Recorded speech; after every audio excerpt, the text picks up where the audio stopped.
Finally, someone in a position of power said what needed to be said out loud on national television without flinching, without walking it back, and without apologizing for it. A lot of moves over at the State Department that are different than your predecessors. That includes moves to get out of the United States people who are terror supporters, not just people who say bad things, but people who are actual terror supporters, act in ways that are conducive to actual terror groups. I wanted to give you a moment to sort of explain the approach that the State Department is taking in taking a look at, for example, student visa holders and what are the standards that are being used to determine whether somebody should stay in the United States or should go, because obviously opponents of the administration are arguing it's violations of free speech. People have the ability to say what they want.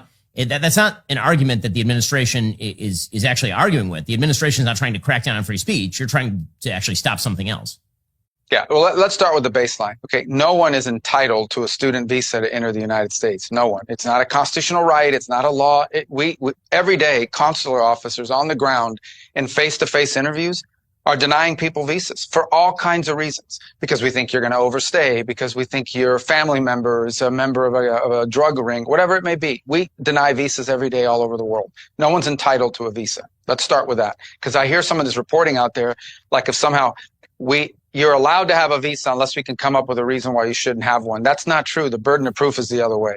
Now, let's say you go to a window somewhere in the world and say, I want to go to the United States to study at a university. And as part of that interview, it comes out, you think Hamas is actually a good group. We probably would not let you in. I would hope we wouldn't let you in. Okay. But let's say we don't ask you that question and you get into the U.S. on a student visa and all of a sudden it becomes obvious you think Hamas is a good group. Well, then we should revoke your visa. In essence, if we would have if we'd learned things about you once you're here that would have caused us to deny you a visa when you were overseas, that's grounds for revocation. It is not in the national interest of the United States. It's not in our foreign policy interest. It's not in our national security interest to invite people onto our university campuses who are not just going to go there to study physics or engineering, but who are also going to go there to foment movements that support and excuse foreign terrorist organizations who are committed to the destruction of the United States and the killing and the raping and the kidnapping of innocent civilians, not just in Israel, but anywhere they can get their hands on them. That's not in our national interest. So we have a right to deny visas before you get here, and we have a right to revoke them if we believe that your presence in our country undermines our national interest, our national security, and our foreign policy. And that's what we intend to do. Now, listen, there are other student visas that are being canceled that have nothing to do with us, by the way. And that has to do with someone, for example, who is here on a student visa and has a DUI. And I don't know, that's not us, that's DHS. But I don't know if people realize if you commit a crime while you're in the U.S., that's an automatic grounds for revoking your visa. And no one was ever doing it. They weren't cross-referencing the system. Now they're starting to do that. So that's the majority of these. But we have identified, I can't tell you the exact number because it's static and it's constantly moving. But when someone is presented to me and it's clear that this person is a supporter of a foreign terrorist organization, we're going to remove them from the country. You're not going to be here. It's just that simple. What a stupid thing. What a ridiculous thing to invite people in your country so they can be part of these movements that are terrorizing fellow students, tearing up campuses, shutting down campuses.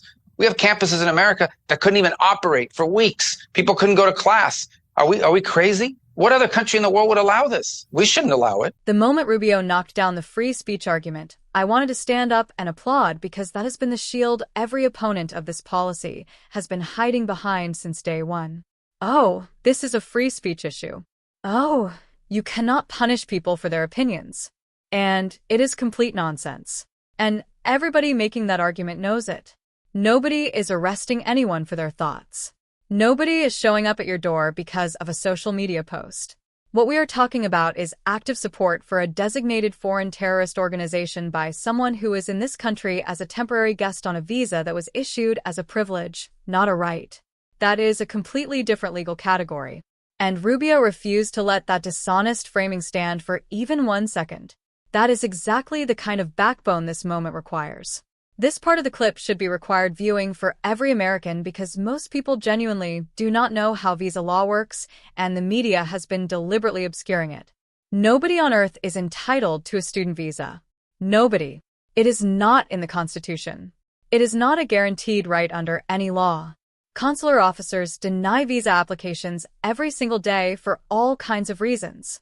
And they do not owe anyone an explanation. The burden of proof sits entirely with the person trying to get in, not with the government trying to protect its citizens. So if you openly support Hamas and we find that out at the interview stage, you are not getting in. And if we find it out after you're already here, the visa gets pulled. Because if we had known at the interview what we know now, you never would have gotten through the door.